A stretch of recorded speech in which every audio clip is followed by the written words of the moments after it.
Entre os séculos 14º e 20º, o Império Otomano governou vastas regiões da Ásia Ocidental, sudeste da Europa e norte da África. Os sultões otomanos viviam vidas de luxo e extravagância, e eles adoravam comer. A comida era algo muito importante para os governantes do Império Otomano. Os sultões abasteciam suas cozinhas com especiarias exóticas, ingredientes importados de todo o Império e de parceiros como China e Pérsia. Hoje, vamos dar uma olhada em como um sultão do Império Otomano fazia suas refeições. Mas antes de começarmos, não se esqueça de se inscrever no Weird History e nos contar nos comentários abaixo. Qual história culinária você quer ouvir? Vamos falar sobre a Turquia. Antes de tudo, saiba que os sultões otomanos evitavam compartilhar seus segredos culinários com o mundo. Por isso, cozinheiros imperiais não podiam escrever suas receitas. Alguns desses pratos, como baklava e café turco, ainda são pilares populares da culinária turca, mas alguns se perderam e outros têm sido difíceis de reconstruir. Apesar dos esforços do sultão para manter segredo, alguns de seus alimentos e bebidas favoritos já são conhecidos. Muitos ainda podem ser encontrados nas ruas de Istambul hoje, mais de um século após a queda do Império. Imagine ter dinheiro suficiente para ter uma cozinha de confeitaria só para fazer doces sob encomenda para você. Os sultões otomanos tinham essas cozinhas e elas eram especializadas em fazer geleias, sucos, xaropes e doces, sendo o mais famoso e luxuoso deles o baklava. O baklava existe há milhares de anos, desde a antiga Assíria, mas foram os otomanos do século XV que aperfeiçoaram a receita. As referências mais antigas da sobremesa vieram de cadernos escritos na cozinha do Palácio Topkapi, em 1473. Ao longo dos anos seguintes, o baklava evoluiu de um doce relativamente simples para uma sobremesa elaborada e trabalhosa, feita com massa finíssima em camadas com mel e nozes. Ela exige grande habilidade para ser feita, o que tornava o prato caro. Sendo assim, o baklava era considerado um luxo de pessoas ricas até bem dentro do século XIX. Até hoje, os turcos ainda dizem: "Não sou rico o suficiente para comer baklava todos os dias." Kebab remonta a tempos antigos. Lendas antigas contam sobre bravos guerreiros turcos que comiam carne grelhada na lâmina de seus sabres. Sultões, como Abdulaziz, apreciavam o prato e pediam kebab para a viagem de uma famosa casa próxima à sua residência de campo no século XIX. Você pensava que drive-thru era algo moderno? Hoje, o kebab turco mais famoso é o doner kebab, que também é conhecido como doner kebab. Criado possivelmente no século XIX, esse kebab é carne grelhada, fatiada de um espeto vertical. Os otomanos provavelmente consumiam carne como o shawarma árabe ou o gyros grego, ambos derivados do doner kebab. A relação dos turcos com o café mudou bastante ao longo dos anos. Um governador do Iêmen apresentou a bebida ao sultão Suleimão no século XVI. Ele gostou muito da bebida, que rapidamente se tornou muito popular em Istambul e em todo o Império. No entanto, no século XVII, o sultão Murad IV declarou o café uma bebida indecente. A bebida foi proibida, e quem fosse flagrado tomando café seria decapitado. Talvez seja a única coisa que faria apreciadores de café repensarem o hábito. É difícil ser um viciado. O café turco é feito de grãos moídos fervidos em uma panela de latão. Ele tem um sabor intenso e uma consistência e gosto distintos, dos quais o país se orgulha bastante. Um café em Istambul até se gaba de que seu café é tão espesso que nem um búfalo d'água afundaria nele. Agora, isso parece espesso demais. Embora haja evidências de que os otomanos bebiam chá já em 400 a.C., a bebida só se tornou comum na Turquia a partir dos anos 1900. Eles conheceram o chá vindo da China e o chamaram de chai, sai, baseado na palavra chinesa. No final do século XIX, os otomanos tentaram cultivar chá, mas escolheram uma região inadequada e a plantação não prosperou. No início do século XX, a Turquia passou a usar sementes importadas para criar viveiros bem-sucedidos. Hoje, o país produz centenas de milhares de toneladas de chá, a segunda bebida mais consumida após a água. Os otomanos preparavam o chá com uma chaleira de várias camadas chamada samovar, para ferver a água. Isso resultava em uma bebida concentrada que podia ser diluída conforme o gosto com mais água. Turcos modernos geralmente tomam chá com cubos de açúcar de beterraba para adoçar o sabor intenso. Devem gostar, já que a Turquia é o sexto maior produtor mundial de chá. Hoje, para a maioria, sherbet é uma sobremesa congelada feita com suco de fruta misturado a leite, creme ou gelatina. Para os otomanos, era uma bebida doce e refrescante feita de frutas esmagadas com flores e ervas. O sherbet podia ser consumido antes ou durante as refeições.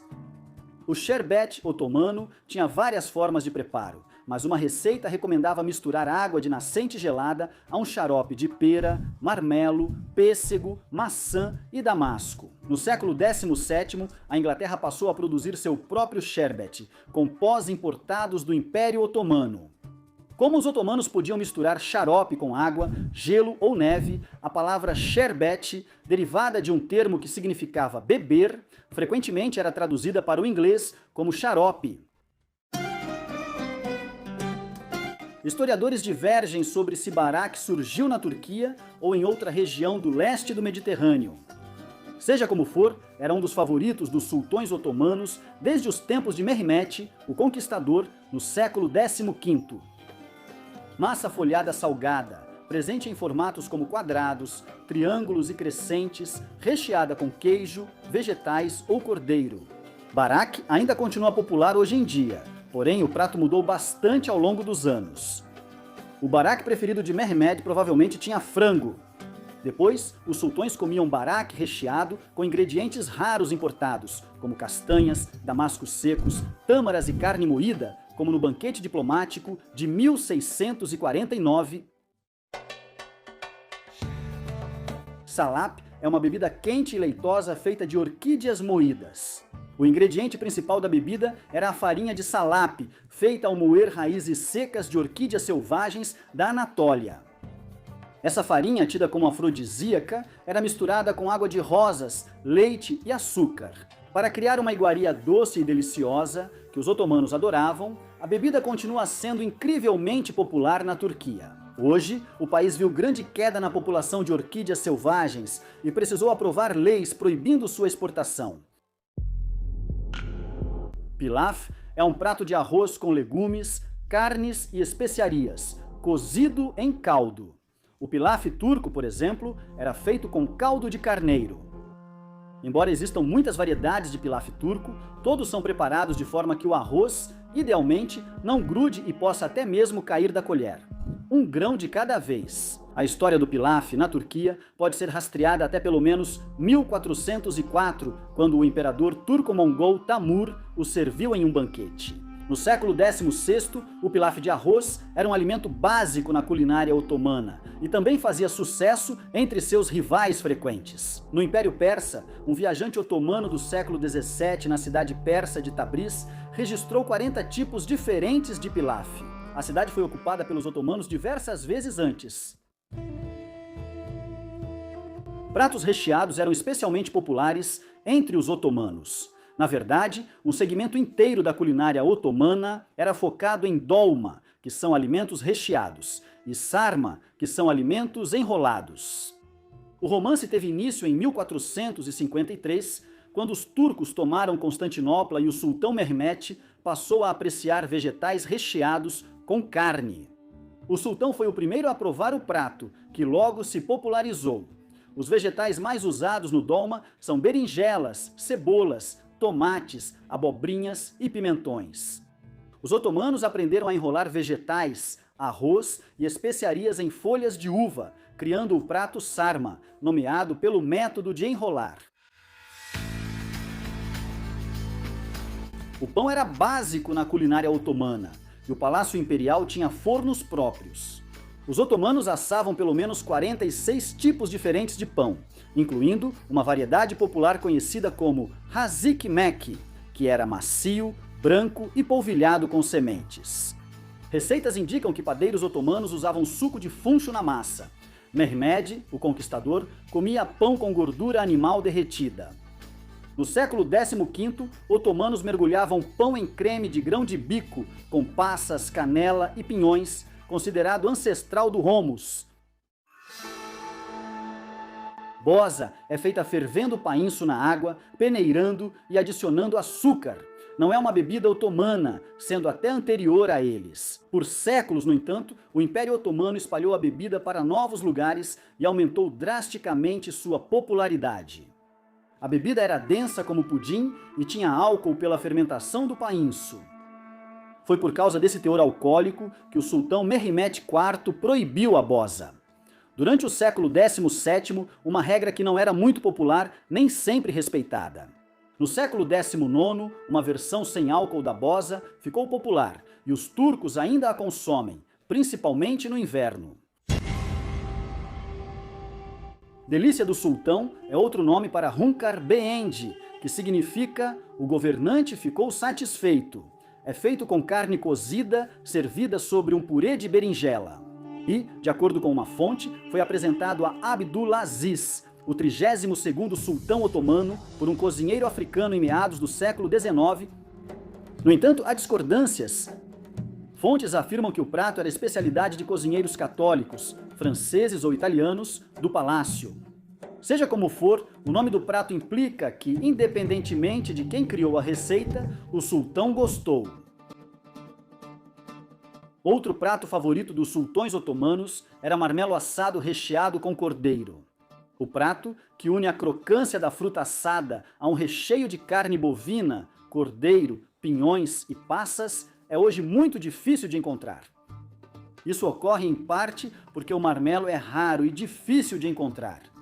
O dono de um restaurante em Istambul de comidas otomanas contou que precisa subornar vendedores de frutas para reservarem marmelos grandes e lisos para seu prato.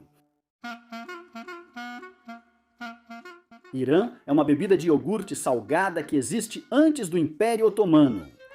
Criada ao misturar iogurte com água, a bebida existe há milênios e se espalhou pelo Império Otomano durante suas conquistas na Europa e Oriente Próximo.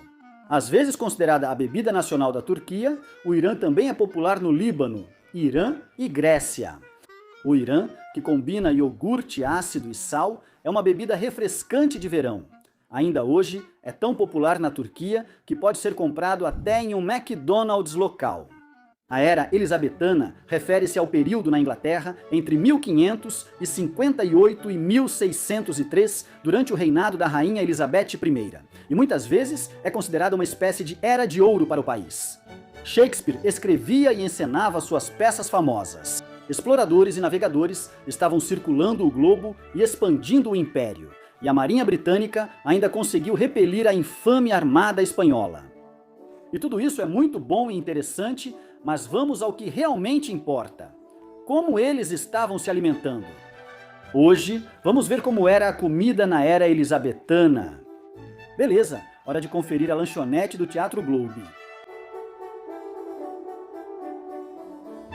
A comida inglesa tem uma certa reputação mundial de ser meio sem graça e sem sabor, tipo uma piada em um quadrinho do Family Circus.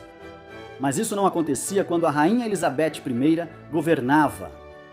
Novas rotas de comércio recém-abertas e expandidas para o Oriente trouxeram uma variedade de especiarias tentadoras de volta para a Inglaterra, incluindo mostarda, pimentas, canela, gengibre e alho. Calêndulas e violetas eram usadas para temperar alimentos. Nada supera a carne bem temperada com calêndula. Na verdade, especiarias e temperos eram, sem dúvida, mais cruciais na era pré-refrigeração do que são hoje, para cobrir e disfarçar o sabor de alimentos que já haviam começado a apodrecer. Tudo necessário para engolir seu pudim de Yorkshire. Marinadas também eram comuns durante o período elisabetano, incluindo vinho e até leite de amêndoas. As amêndoas, originárias do Oriente Médio, Índia e Norte da África, chegaram à Europa há 1000 anos. Leites vegetais, como os de amêndoas, eram comuns na Idade Média e tidos como mais fáceis de digerir que o leite de vaca. Na verdade, o leite de amêndoas foi mencionado pela primeira vez na língua inglesa já no século XIV. Como você tira leite de uma amêndoa? Você provavelmente precisa de um balde pequeno. Apesar de muitos temperos serem importados, a maior parte da comida consumida pelas famílias inglesas era cultivada localmente, provavelmente pelas pessoas que iriam comê-la no jantar. No século XVI, a maioria dos ingleses era agricultor ou parente de agricultor e cultivava a maior parte do próprio alimento. Muitos trabalhadores de outras áreas, como costureiras e ferreiros, geralmente tinham hortas ou pequenos terrenos para criar galinhas e cultivar frutas e legumes. Havia mercados que forneciam alimentos que as pessoas não podiam produzir, principalmente nas grandes cidades e arredores. Esses mercados abriam 6 dias por semana, mas só nas manhãs de domingo vendiam itens perecíveis como leite, que não duravam até segunda. Mercados públicos eram regulados por autoridades locais, como o Lorde Prefeito de Londres, para impedir preços abusivos em itens básicos como pão. Garantiam a todos os comerciantes o direito de vender produtos na região. Em Londres, apenas os cidadãos livres locais tinham permissão para vender seus produtos no mercado, enquanto visitantes do interior eram proibidos de fazê-lo. Então, se você fosse um fazendeiro do interior pensando em ir para Londres tentar vender sua mixtape, é melhor pensar 2 vezes. Vendedores atuavam em carrinhos de rua, mas também existiam algumas lojas na época. Muitas lojas não seriam grandes o suficiente para comportar atendente e clientes ao mesmo tempo. Em vez disso, quem queria comprar esperava fora e informava ao lojista os itens desejados. Meio que como Garales. A rainha Elizabeth I criou uma regra obrigando seus súditos a comer peixe às quartas, sextas e sábados para impulsionar a indústria pesqueira. Ela também pode ter estado experimentando uma dieta da moda e não queria ser a única fazendo isso. Porém, a lei permitia uma interpretação flexível de peixe, incluindo aves como frango e pato. Carne bovina era estritamente proibida e podia render até 3 meses de prisão a quem consumisse. 3 meses não é nada, muitos fariam o dobro por um bom pedaço de carne. A dieta obrigatória de peixe provavelmente não incluía peixe com batatas fritas, ao menos para a maioria da época. As batatas eram novidade na Inglaterra no século XVI, introduzidas do Novo Mundo em 1580 por Sir Walter Raleigh. Devido à sua raridade na Europa, elas continuaram uma iguaria cara, apreciada apenas pelos ricos. As casas das famílias eram pequenas e a maioria não tinha cozinha. Para muitos plebeus, isso era usar fornos compartilhados por vizinhos ou comunidades inteiras, parecido com o micro-ondas comunitário de dormitório universitário. Provavelmente eles queimavam menos pipoca. Esses fornos compartilhados assavam até 20 pães de uma vez. Padeiros de várias famílias deixavam pães ázimos, pães, tortas ou bolos e voltavam depois para buscá-los. Depois, vários vilarejos e cidades passaram a ter padeiros em tempo integral que faziam toda a preparação para você mediante pagamento. Embora normalmente você pudesse contar que a maioria das casas e estabelecimentos simples tivessem colheres e guardanapos disponíveis nas refeições, esperava-se que as pessoas trouxessem suas próprias facas para cortar os alimentos. Isso é bem diferente de hoje em dia, quando levar sua própria faca ao Applebee's geralmente leva a uma prisão. Os garfos ainda não tinham se popularizado na Inglaterra nessa época e seriam itens desconhecidos na maioria das mesas de jantar. Usar a faca para cortar e a colher para pegar a comida já bastava. Isso talvez se devesse à prevalência de dietas com carne e sopas na época. A ausência de utensílios modernos fazia alguns cozinheiros domésticos serem muito inventivos. Por exemplo, o método popular de cozinhar no século XVI era assar carne sobre uma chama aberta. Infelizmente, cozinhar a carne de maneira uniforme nesse estilo exigia girá-la em um espeto, às vezes por horas a fio. uma tarefa repetitiva, demorada e irritante para um cozinheiro.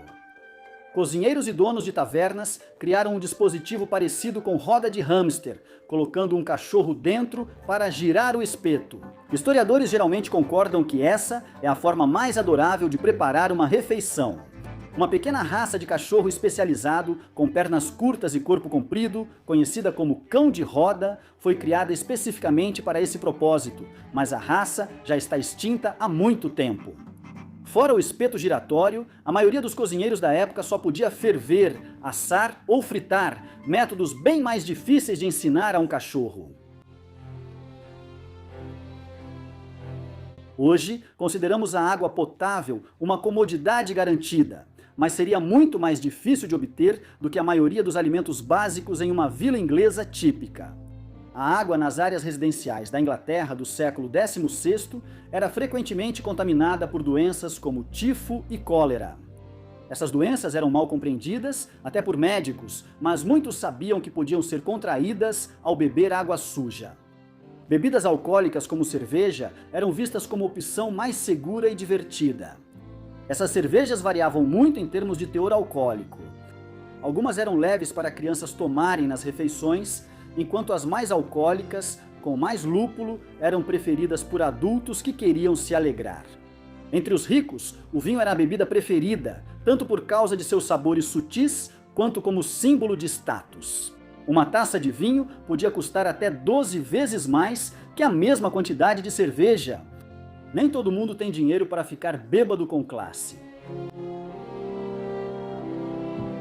Além do vinho, os elisabetanos mais ricos desfrutavam de dietas extremamente ricas em carne. Grandes refeições e banquetes eram marcados pela grande variedade de carnes em cada prato, como frango, boi, porco, vitela, carneiro, coelho, veado, pato, ganso e pombo. Basicamente todo o elenco de um filme infantil. Apesar de saboroso e impressionante para quem não podia comprar carne fresca, esse estilo de vida nem sempre era saudável. Doenças evitáveis como pedras nos rins e infecções do trato urinário eram extremamente comuns entre a classe alta, principalmente pela alta ingestão diária de carne sem vegetais ou grãos, mas isso não significa que as classes mais baixas não consumissem carne. Era bastante comum no período Tudor que os ricos compartilhassem as sobras de comida não consumidas com seus criados. Açougueiros e peixeiros das vilas também costumavam doar o que sobrava no final do dia para os camponeses, em vez de deixar estragar. De modo geral, desperdiçar comida era mal visto no século XVI e cozinheiros habilidosos faziam o possível para aproveitar todas as partes do animal. Embora o pão fosse básico na dieta de muitos elisabetanos, sua experiência ao consumi-lo variava bastante conforme a classe social e econômica. Os ricos comiam pães brancos de farinha fina, enquanto os mais pobres consumiam pães marrons e pretos de grãos baratos como cevada e centeio. Para o trabalhador comum, o almoço era um pedaço desse pão escuro, um pouco de queijo e talvez um pastel de carne ou vegetais. Para os mais ricos da sociedade elisabetana, a apresentação era especialmente valorizada, sobretudo nas refeições festivas de eventos. Decorações e adornos extravagantes eram tão valorizados quanto os sabores em algumas casas, e refeições gourmet eram apreciadas tanto pelo gosto quanto pela aparência. Por exemplo, pavões eram vistos como comida de amantes e carne de nobres no período elisabetano, aparecendo com frequência na mesa da rainha. As penas coloridas das aves também decoravam mesas e centros elaborados, e provavelmente serviam para limpar os dentes. Tão refinado quanto. O açúcar estava entre as principais culturas que chegavam à Inglaterra do Novo Mundo. Nessa época, chefes criativos encontraram todos os tipos de usos para ele, incluindo o açúcar decorativo. Esculturas, muitas vezes em formas reconhecíveis como animais, eram usadas para decorar mesas de banquete aristocráticas. Essas esculturas provavelmente atraíam formigas muito sofisticadas. O açúcar também era usado para dar sabor a uma variedade de sobremesas familiares que seriam reconhecíveis para os comensais modernos, incluindo doces, tortas e bolos. Mas, Diferente de hoje, os pratos doces eram servidos ao longo da refeição entre os pratos salgados, em vez de serem reservados exclusivamente para o final. Na verdade, o prato final dessas refeições geralmente apresentava petiscos leves, como queijo e nozes, em vez de bolos ou outros produtos assados. Todo mundo queria finalizar uma boa refeição com muito queijo de frango. O açúcar importado e caro era símbolo de status para os ricos da época. Até sua principal consequência negativa, dentes escuros e apodrecidos, virou algo sedutor e atraente. Fontes indicam que aristocratas aceleravam a cárie escovando os dentes com mel ou pasta de açúcar. Dizem que a rainha Elizabeth perdeu tantos dentes que ficou difícil para ela falar e se fazer entender. Entre quem não podia pagar açúcar suficiente para estragar os dentes, ou queria acelerar isso, escurecer os dentes virou moda por um tempo. Mastigar carvão era um dos métodos para conseguir aquele visual desejado de dentes escurecidos, sem precisar devorar um pavão de açúcar decorativo. O que as pessoas comiam no Titanic? Bem, antes de tudo aquilo acontecer, isso dependia muito, literalmente, de onde você se sentava. Passageiros da primeira classe tinham várias combinações de sabores, enquanto os da segunda e terceira classe tinham menos opções. Mas ninguém passou fome, nem mesmo o iceberg. Então hoje vamos dar uma olhada no que os passageiros do Titanic comiam. Ok, perto, longe, onde quer que você esteja, acreditamos que o seu serviço de refeição vai continuar.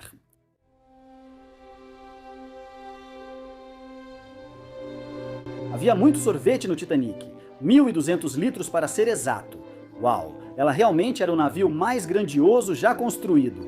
O tipo de sorvete variava conforme a classe social. Após o jantar, os passageiros da primeira classe recebiam sorvete francês de sobremesa, enquanto a segunda classe recebia sorvete americano. O sorvete francês era visto como superior por levar ovo, ficando mais rico e denso, parecido com creme. Sobremesas da primeira classe, como o sorvete francês, eram supervisionadas por Adolph Matman, registrado na tripulação como Homem do Gelo. Não confunda com um personagem de Top Gun. Pelo menos até onde sabemos,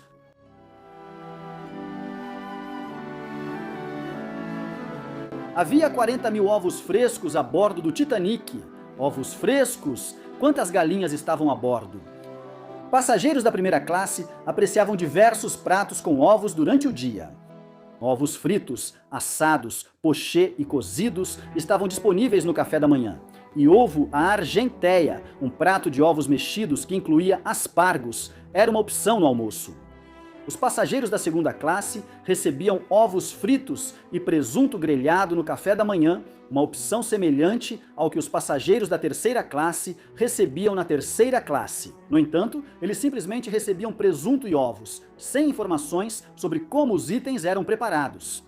Os dois ingredientes podiam ser servidos juntos em um prato, como numa lanchonete à beira-mar ou flutuante.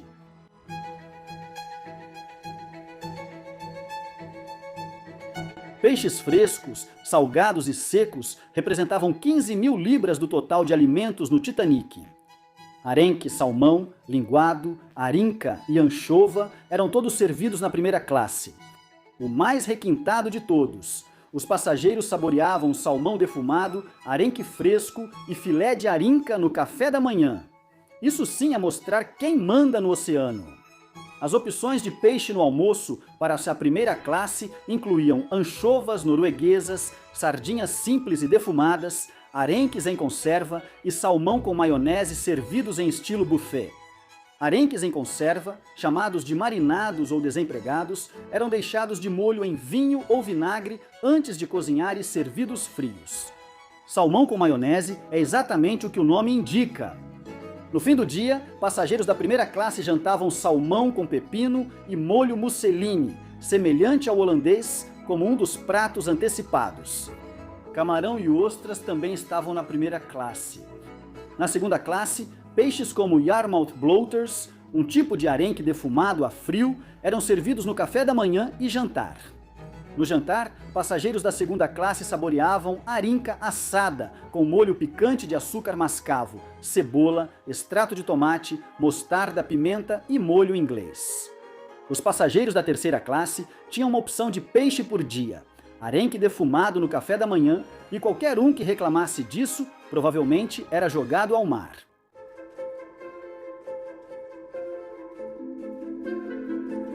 Pastas doces como geleia, marmelada e compota eram comuns no Titanic, mas sua seleção variava conforme a classe do passageiro. Você precisa pagar upgrade para ter geleia, igual a Spirit Airlines. Passageiros da terceira classe tinham marmelada no café e molho doce no jantar, enquanto os da segunda tinham marmelada e, na primeira, geleia de vinho extra. Com geleia de chartreuse, eles podiam escolher groselha preta, conserva, mel de Narbonne ou marmelada de Oxford no café da manhã.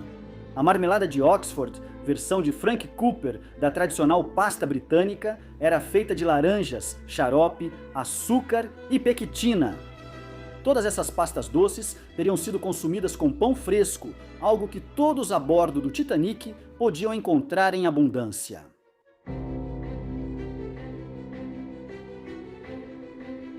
Havia 10.000 libras de cereal a bordo do Titanic. Isso é muito Captain Crunch. No café da manhã e na terceira classe, a aveia era usada para mingau, inclusive à noite. O mingau podia ser feito de centeio, trigo, arroz ou aveia. Outros grãos eram o milho usado no pão e o trigo sarraceno em bolos. A aveia Quaker era servida no café da manhã da primeira classe do Titanic, junto com arroz tufado, ambos da Quaker Oats. A Quaker queria estar no Titanic desde o começo. Walter Donald Douglas, cujo pai possuía um moinho em Iowa, que virou parte da Quaker Oats, estava no Titanic e era executivo da empresa. Douglas morreu no Titanic após ver sua esposa e a empregada entrarem em um bote salva-vidas. Segundo relatos, ele recusou-se a acompanhá-las, dizendo que sair do navio antes de mulheres e crianças estarem seguras o faria menos homem. Ele ficou preso com elas por 5 dias, talvez só precisasse de uma pausa. Douglas foi interpretado por Desmond Roberts em uma breve cena do filme de 1958 sobre o desastre do Titanic, A Night to Remember. Porém, ele não esteve no filme de James Cameron.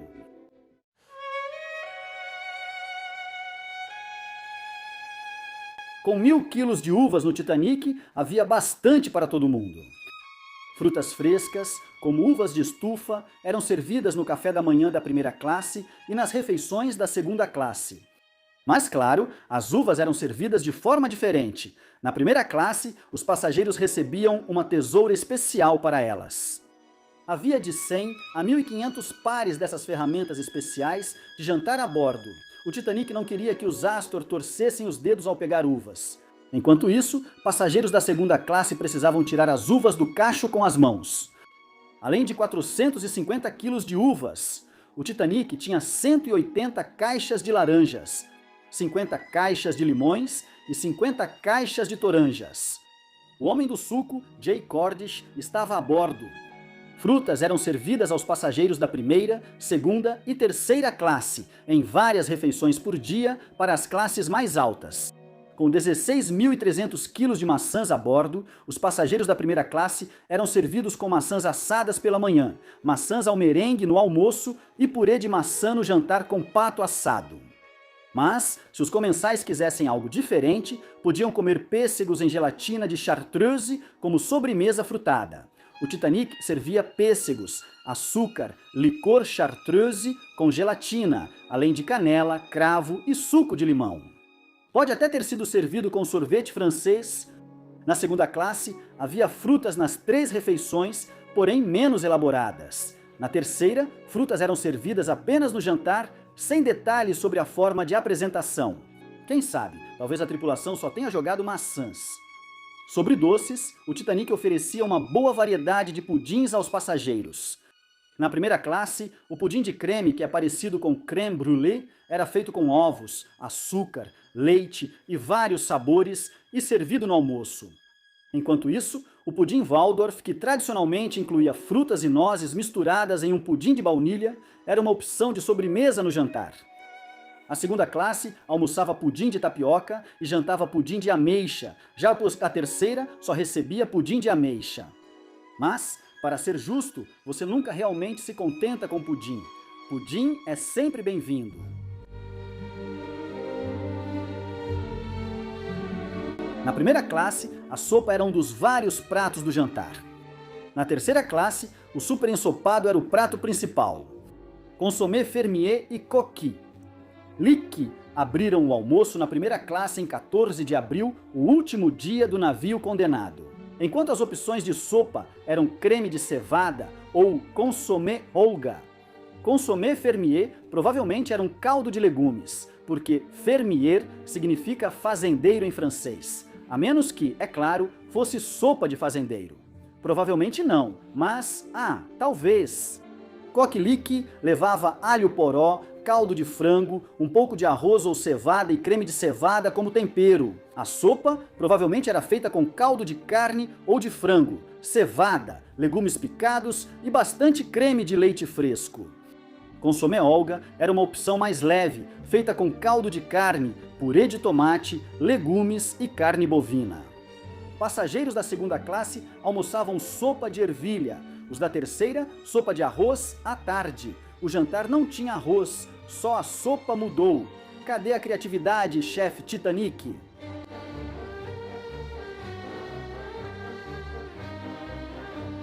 Uma refeição decadente precisa de muito amido, e o Titanic tinha de sobra.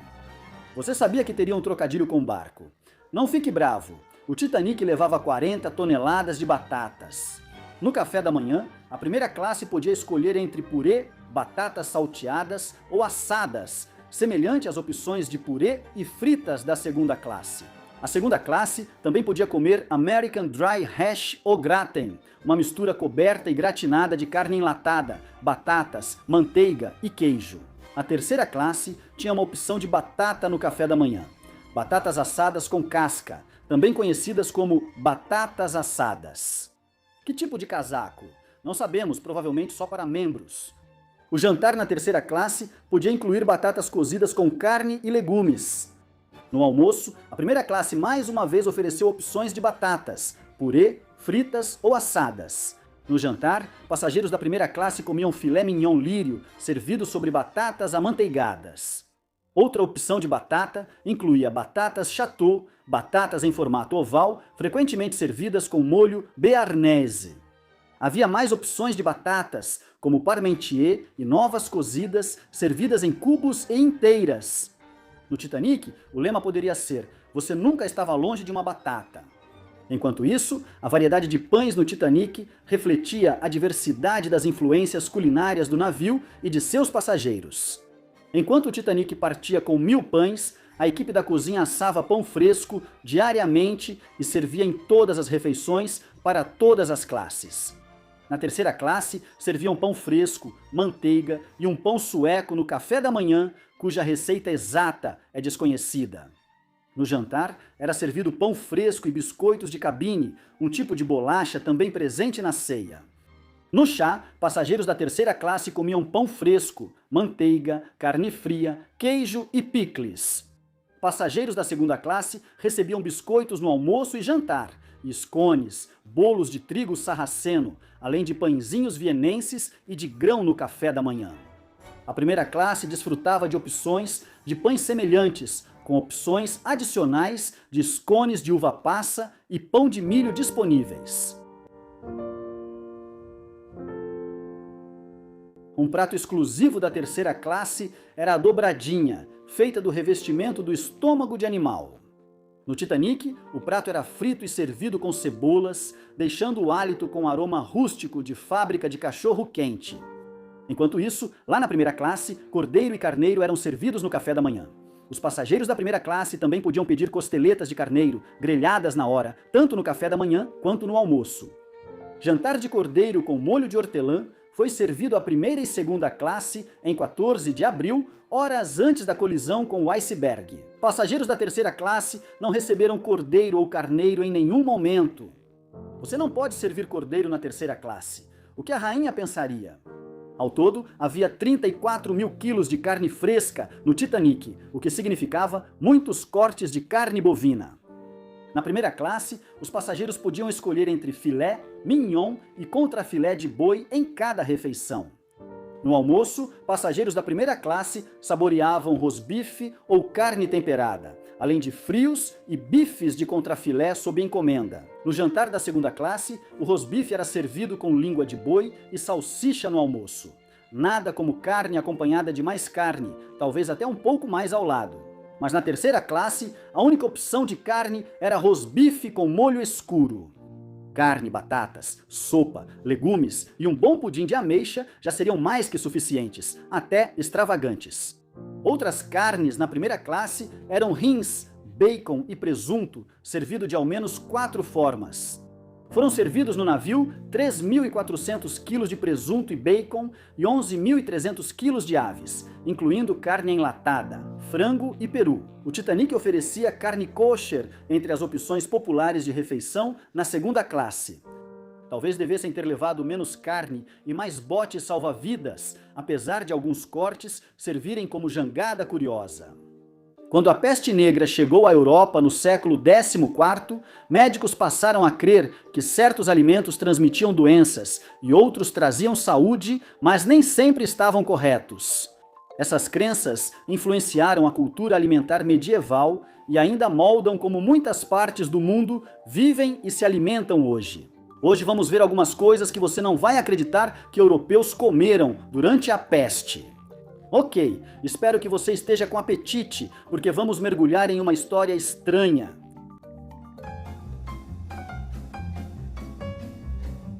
Além de ser talvez o melhor sabor de batata frita, os europeus viam o vinagre como uma panaceia contra os sintomas da peste. Os médicos usavam como remédio ou poção, e muitas vezes era recomendado como aditivo para outros alimentos ou bebidas. O vinagre era usado em uma grande variedade de alimentos ao cozinhar vegetais aquosos, frutas, sopas e laticínios. A adição de grandes quantidades de especiarias e vinagre era recomendada. Muitos acreditavam que misturar vinagre à água e ao vinho tinha benefícios medicinais. Por fim, para eliminar os maus humores que causariam a doença, médicos recomendavam xarope de mel e vinagre. Isso realmente tira o humor da maioria. Os médicos medievais acreditavam que purificar o ar era essencial para a boa saúde. Um tratado do século XIV, escrito por João da Borgonha, é evidente que o vinagre servia tanto como desinfetante geral quanto como remédio. Junto com galhos de zimbro e outros desodorizantes, o vinagre limpava o ar dos miasmas nocivos. Como os espectadores de História Estranha devem lembrar, acreditava-se que maus odores causavam doenças. Era comum recomendar lavar mãos e rosto com vinagre e água de rosas. O cheiro de éter era visto como purificador do ar e do ambiente. O que diz a medicina moderna sobre isso? Bem, quando se trata de benefícios para a saúde, algumas pesquisas indicam que consumir algumas colheres de sopa de vinagre pode reduzir levemente os níveis de glicose e insulina no sangue após as refeições em pessoas com diabetes. No entanto, não existem evidências clínicas conclusivas que sustentem essa ideia. Ele não age como medicamento. No quesito desinfetante, a natureza ácida do vinagre branco o torna bastante útil e eficaz como agente de limpeza doméstica, mas isso está muito longe de eliminar doenças do próprio ar. Pode haver um fundo de verdade nessa crença. O vinagre dos 4 ladrões, mistura de ervas e vinagre, era considerado na Idade Média uma proteção contra a peste. Pode ter contido repelentes naturais de pulgas. Como a peste era transmitida por pulgas, é plausível que espalhar vinagre como uma colônia barata tenha ajudado algumas pessoas a evitar a doença. A maioria dos camponeses medievais tinha uma vaca, ovelha ou cabra e produzia laticínios com o leite desses animais. Você pensaria que eles teriam leite fresco em abundância, mas não era assim. Na verdade, europeus medievais geralmente não bebiam leite fresco. O leite estragava rápido, por isso o que não azedava era reservado aos doentes, enquanto os camponeses tomavam leite azedo ou leitelho e soro com água. Entre os ricos, o leite de amêndoas era usado no lugar do leite fresco, sendo até hoje uma alternativa popular. O leite de amêndoas era usado em doentes, pois médicos achavam que era mais digerível que amêndoas inteiras e fornecia nutrientes essenciais. As amêndoas, no entanto, eram caras então esse tipo de tratamento era reservado apenas para os indivíduos mais ricos. A nós, tinha fortes associações com a culinária grega e árabe, e embora fosse comum em receitas do norte da Europa, não era geralmente acessível à maioria da população. Durante surtos de peste, evitava-se frutas frescas por medo de que transmitissem doenças. Hoje, acredita-se que essas doenças estavam relacionadas ao chumbo nos pratos. A aristocracia os usava para servir frutas, mas isso não era compreendido na época. Essa associação se tornou tão prevalente que durante um período em 1569, as autoridades inglesas proibiram a venda de frutas frescas. Isso não quer dizer que europeus medievais não comiam frutas, só não comiam frutas frescas. As frutas mais populares eram peras, maçãs, ameixas, damascos, cerejas e morangos. Eram usadas em tortas, conservadas com açúcar ou secas para comer depois. Convenhamos, fruta fica melhor em tortas e açúcar melhora tudo.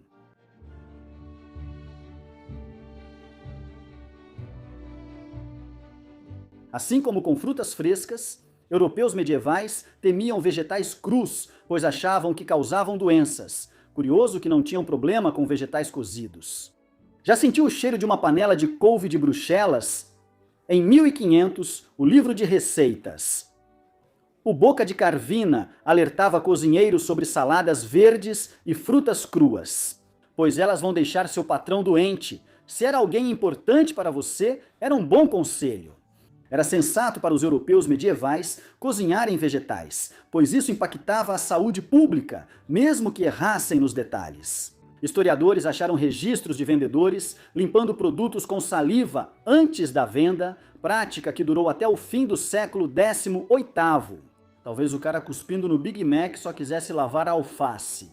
Assim como tudo mais nesta lista, a associação de um item com determinadas classes sociais geralmente determinava o acesso aos vegetais. Agricultores medievais cultivavam vegetais como cenoura, repolho e ervilha, mas cenoura e repolho eram ligados à pobreza.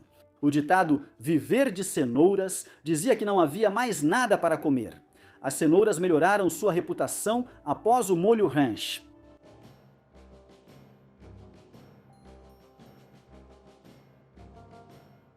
Vegetais e frutas frescas eram vistos com desconfiança por supostamente causarem doenças, mas carne não gerava preocupação. A carne era consumida com frequência na Europa medieval, mas sua variedade e abundância dependiam do status socioeconômico. Como quase tudo, isso continua até hoje, pois, por serem baratos e acessíveis, carne bovina e de carneiro eram as mais comuns. Camponeses tinham vacas e ovelhas, e quando os animais paravam de produzir leite ou envelheciam, eram abatidos para a alimentação. A aristocracia tinha cardápios mais variados: pavões, focas, botos, javalis e outros animais selvagens eram servidos em banquetes. Quanto mais exótico o animal, melhor. É como se a elite medieval escolhesse pratos para assustar crianças. Na era medieval, especiarias como cravo, canela e noz moscada eram vistas como exóticas e luxuosas por causa do monopólio árabe no comércio. Elas vinham das Índias Orientais para a Europa, eram caras e inacessíveis para a maioria. Muitas ervas frescas estavam disponíveis para grande parte da população europeia. Sálvia, salsa, hortelã e endro eram usadas para dar sabor a pratos.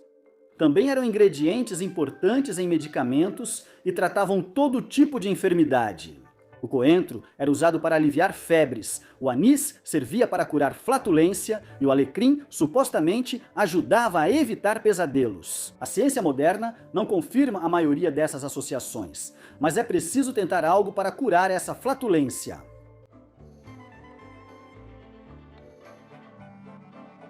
Um regime alimentar que surgiu em algum momento entre os séculos XII e XII conhecido como Regimen Sanitatis Salernitanum.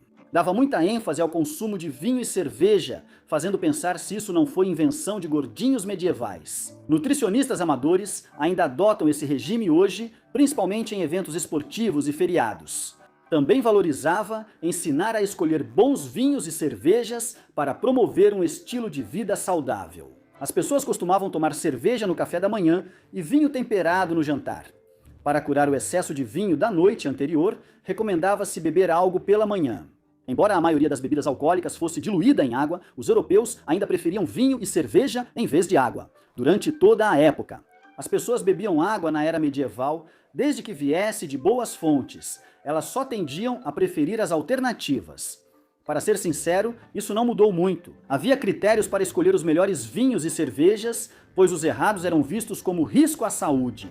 Uma boa cerveja devia ser clara, não azeda, feita com grãos saudáveis e fermentada e envelhecida corretamente. O vinho branco era considerado mais saudável, pois o tinto causava constipação e rouquidão. Esses dois sintomas até fazem sentido juntos. Evitar rouquidão ao estar constipado é difícil.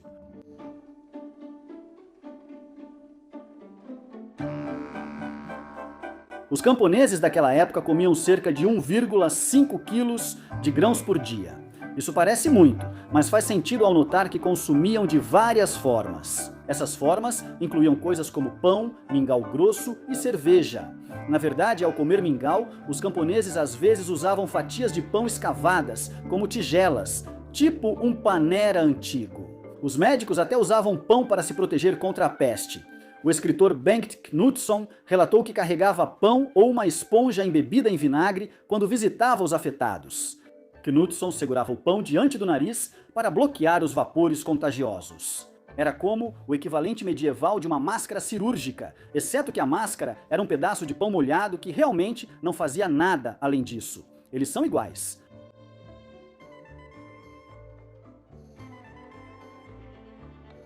O açúcar sempre foi muito apreciado e no fim da Idade Média era uma mercadoria especialmente valiosa. O açúcar era levado para a Europa das Índias Orientais, Ocidentais e do Norte da África. Devido ao trabalho intenso no cultivo, processamento e transporte, o açúcar era caro, mas popular entre as elites europeias, especialmente na Inglaterra. Era utilizado para preparar vegetais, conservar frutas e recomendado como remédio. Porque quando a ciência médica ainda não existe de verdade, remédio pode ser basicamente o que você quiser que seja. O açúcar era tão comum entre a elite que a cárie dentária virou marca da aristocracia inglesa, como se fosse uma jaqueta exclusiva de sócios. Não sei qual é pior.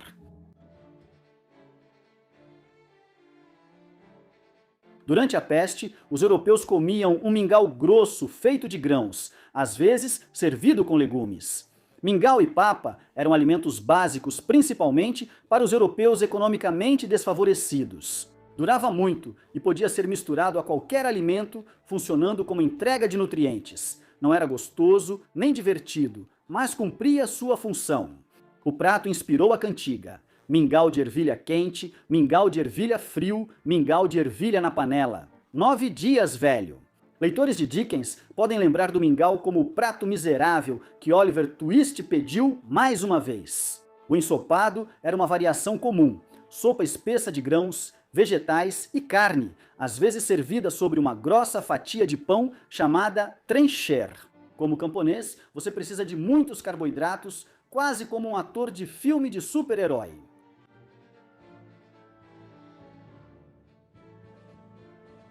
A peste se estendeu além do século XIV, ela ressurgiu em certos períodos na Europa e mudou a cultura alimentar.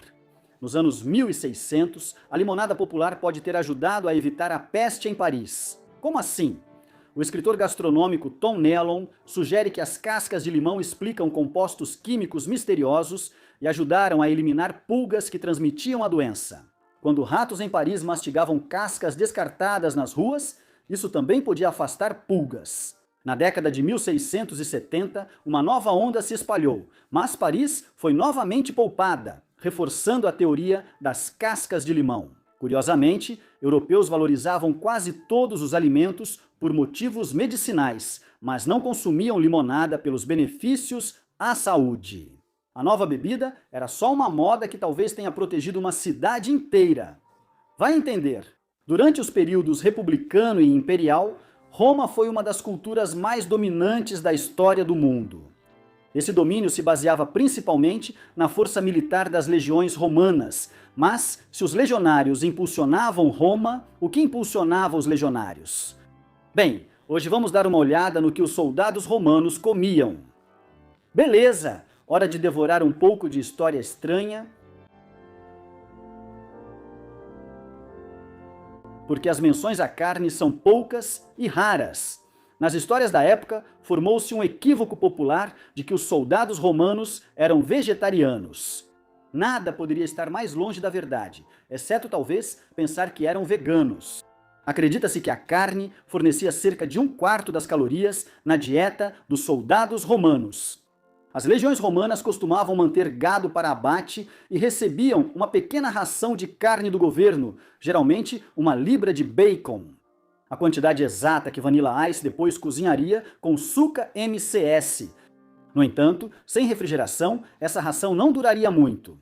Para garantir proteína diária, legionários comiam quase qualquer animal que capturavam. Arqueólogos descobriram equipamentos para assar e ferver carne, o que gera a dúvida: se soldados romanos comiam carne, por que muitos pensam o contrário? Bem, não é uma suposição tão absurda, já que gladiadores romanos costumavam evitar carne, como Hugh Jackman ao se preparar para outro filme do Wolverine. A confusão também é parcialmente atribuída a Apiano de Alexandria, um historiador que viveu durante os reinados dos imperadores Trajano, Adriano e Antonino Pio. Ao descrever a mal-sucedida campanha de inverno de Lúcio Lúculo em 150 a.C. na região central da Espanha, Apiano escreveu: seus soldados estavam doentes por causa da comida incomum que o país oferecia. Eles não tinham vinho, sal, vinagre ou azeite, mas viviam de trigo e cevada. E a carne de cervos e coelhos cozida sem sal, o que causou disenteria, da qual muitos morreram. Muitos historiadores entenderam que os soldados romanos geralmente não comiam carne, mas outras fontes mostram que eles só evitavam carne sem sal, pois ela poderia estragar. Apiano e outras passagens mencionam soldados comendo carne cozida e assada, e o historiador Plutarco relata que os soldados deveriam comer carne, pão e ensopado, considerando a facilidade com que a carne se infectava e se decompunha. Além disso, séculos antes das batatas fritas do McDonald's, cada soldado recebia uma generosa ração de sal. Isso era essencial, pois soldados fracos enfraqueciam a legião. Na verdade, o sal era tão importante para a sobrevivência que salinas militares foram estabelecidas. Quando uma legião estava longe do mar e não podia mostrar o valor do sal para os romanos, gostávamos de destacar isso. A palavra inglesa salary vem do latim solarium, que significa pagamento, e era usada para o salário de soldados, que eles podiam usar para comprar mais sal. O autor romano Plínio, o Velho, acreditava que a palavra solarium vinha do termo solarius, que significa sal. Ele afirmou que soldados romanos recebiam salários em sal, valorizado no campo de batalha, mas provavelmente difícil de investir. Além de carne assada e cozida, muitos soldados romanos também mantinham um estoque de lucanica, que era um tipo de linguiça seca, boa para comer em movimento, como aquelas carnes secas de posto de gasolina. De acordo com um livro do século V sobre culinária antiga chamado De Re Cocinaria, a lucanica era uma linguiça defumada, feita com pimenta do reino, cominho, segurelha, rouxe, salsa, óleo de louro, liquamin e carne magra bem picada. O livro não especifica o tipo de carne usada, mas outras fontes antigas indicam que podia ser linguiça de porco e que o prato era servido com mingau branco. Lucanica ainda é consumida na Itália até hoje, embora a receita tenha mudado um pouco ao longo dos séculos. Procure por ela sob o nome um pouco diferente de luganaga. Grãos eram a principal fonte de sustento das temidas legiões romanas. Os cereais forneciam aos soldados romanos os picos rápidos de energia de que precisavam para o treinamento e para sobreviver no campo de batalha. Na verdade, o soldado romano típico consumia cerca de 1/3 de uma tonelada de grãos por ano. Isso é muito floco açucarado. Portanto, um dos alimentos mais básicos da dieta do soldado romano era o pão. Diferente de carne, peixe, frutas ou vegetais, o pão não estragava com o calor e era fácil de fazer, transportar e armazenar em grandes quantidades, independente do clima. O historiador grego Políbio relatou que, em sua época, um soldado romano de infantaria recebia ração: 26 quilos de pão ou biscoito duro, que era um tipo de bolacha ou cracker feito de farinha, água e sal a cada mês. Apesar do testemunho de Políbio, historiadores modernos acreditam que era muito mais comum que os legionários recebessem grãos, que eles mesmos teriam que transformar em pão. Fontes antigas mostram que legionários romanos eram padeiros e cozinheiros experientes. Cada soldado tinha que carregar suas próprias rações e quando o acampamento era montado, cada um precisava moer seu próprio trigo para fazer farinha usando um moinho. Esse moinho normalmente era compartilhado com vários outros soldados, então você pode imaginar que provavelmente se formava uma fila. Há algo interessante na ideia de guerreiros assando pão, como se a Wonder Bread fosse um ramo das forças especiais. O pão assado pelos soldados romanos, conhecido como panes militares ou pão militar, era muito parecido com o pão como conhecemos hoje. O tipo básico misturava farinha, água e sal, mas conforme a estação, painço, cevada e aveia também eram usados. Alguns soldados acrescentavam gordura animal da ração de carne para aumentar as calorias. Após misturar a massa, ela era deixada crescer em ambiente úmido. Depois, ela era colocada sob um pequeno forno de pão em forma de sino, chamado klebanos. Parece que muitas batalhas históricas poderiam ter sido resolvidas com uma competição de panificação.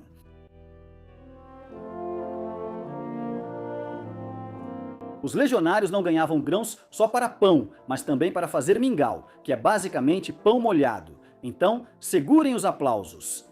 Conhecido como pulmentum ou pulse, o mingau era altamente nutritivo e fácil de preparar no campo, podendo ser feito com grãos como painço, cevada, farro ou espelta. O ingrediente base era torrado em pedras quentes, depois moído e misturado com água fervente, sal e às vezes carne, caso algum animal lento estivesse por perto. A papa podia ser consumida como mingau ou endurecida em bolos firmes, facilitando conservar sobras. Fazer mingau era uma prática tão comum que, na época da República, os soldados romanos receberam o apelido de politifagonives, ou comedores de mingau, de seus vizinhos gregos. O queijo ocupava um lugar central na dieta dos militares romanos.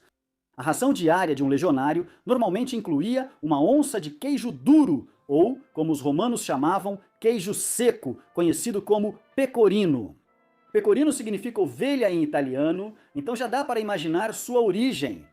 Isso mesmo, da seção de laticínios do ovelhamente, Wiggly, só brincando. Ovelhas e cabras eram uma fonte comum de queijo nas regiões mediterrâneas. Os soldados estacionados nas partes do norte da Europa, no entanto, tendiam a usar o leite de vaca. Eles confiscavam dos locais. No final da Era Romana, o leite de vaca ficou mais popular.